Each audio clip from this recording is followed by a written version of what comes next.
30-35 வயதுல உள்ள ஒரு லேடி என்ன சொன்னாங்கன்னா, பார்க்க முடியாம அவர் பார்த்தோன்னே எங்களுக்கு அழுகதான் வந்துச்சு. அவரை பார்க்கணுன்னே மெயினா வந்தது. இன்னைக்கு வந்து நான் வந்திருக்கேன்னா என் பொண்ணு அங்க ஐசியூல அட்மிட். ஆக்சுவலி எனக்கு ஒரு பொண்ணு, என் பொண்ணு உடம்பு சரியில்லாம ஹாஸ்பிட்டல் இருக்கா இப்போ. ஆனாலும் சாரை பார்க்கணும்னு நாங்க பழனில இருந்து வந்திருக்கோம். என் பொண்ணை நான் ஐசியூல வந்து உடம்புக்கு சரியில்லாம வந்து விட்டுட்டு நான் சாரை பார்க்கறதுக்காக வந்திருக்கேன்.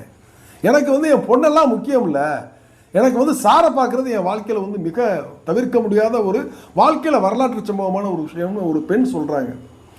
இந்த உலகத்துல வந்து கடவுள் இல்லாத இடத்துல தான் தாய் இருப்பா அப்படின்னு சொல்ற ஒரு மிகப்பெரிய வார்த்தையை வந்து தமிழ் சமூகம் நம்பிட்டு இருக்கிறப்ப, ஒரு தாய் வந்து தன்னுடைய மகள் எப்படி எக்கேடுகிட்டு போனா என்ன, நான் வந்து நடிகர் விஜயை பார்க்க வருவேன் அப்படின்னு சொல்லல, 41 பேர் மரணத்திற்கு பிறகு இப்படி ஒரு ஸ்டேட்மெண்ட்டை வந்து ஒரு பெண் கொடுக்குறான்னா, அப்ப நம்ம அரசியல் அமைப்பு, நம்ம சமூக அமைப்பு, நம்ம எங்க போயிட்டு இருக்கோம்ங்கிறத நினைக்கிறப்ப ரொம்ப பயமாவும் கேள்வி